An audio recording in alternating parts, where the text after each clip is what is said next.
By election ಅಲ್ಲಿ JDS ಹಾಗೂ ಬಿಜೆಪಿಗೆ ತೀವ್ರ ಹಿನ್ನಡೆಯಾದ ಬೆನ್ನಲ್ಲೇ ಈ ವಿಚಾರಕ್ಕೆ ಸಂಬಂಧಪಟ್ಟಂತೆ ಮಾಜಿ ಸಚಿವ ನಾರಾಯಣಗೌಡರು ರಿಯಾಕ್ಷನ್ ಕೊಟ್ಟಿದ್ದಾರೆ ಕೆಆರ್ಪೇಟೆಯಲ್ಲಿ. ಅವ್ರು ಏನು ಹೇಳಿದ್ದಾರೆ ಅಂದ್ರೆ, ಉಪಚುನಾವಣೆಯಲ್ಲಿ ಕಾಂಗ್ರೆಸ್ ಹಣದ ಹೊಳೆಯನ್ನೇ ಹರಿಸಿದೆ.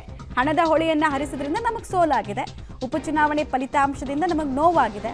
ನಿಖಿಲ್ ಎದೆಗುಂದುವಂತಹ ಅವಶ್ಯಕತೆ ಇಲ್ಲ ಅಂತ ಕೆಆರ್ಪೇಟೆಯಲ್ಲಿ ಮಾಜಿ ಸಚಿವ ನಾರಾಯಣಗೌಡರು ಸ್ಟೇಟ್ಮೆಂಟ್ ಅನ್ನು ಕೊಟ್ಟಿದ್ದಾರೆ.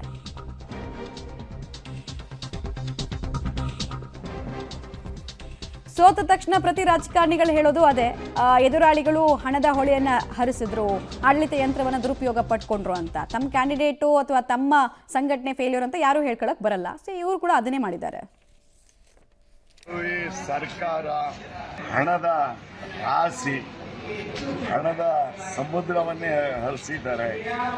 ನಾವು ನಿಜವಾಗ್ಲೂ ಹೋಪ್ ಆಗಿದ್ದು ಚನ್ನಪಟ್ಟಣ ಮೂರನ್ನು ಗೆಲ್ಲುವಂಥ ಅವಕಾಶ ನಮಗಿದೆ ಅಂತೇಳಿ.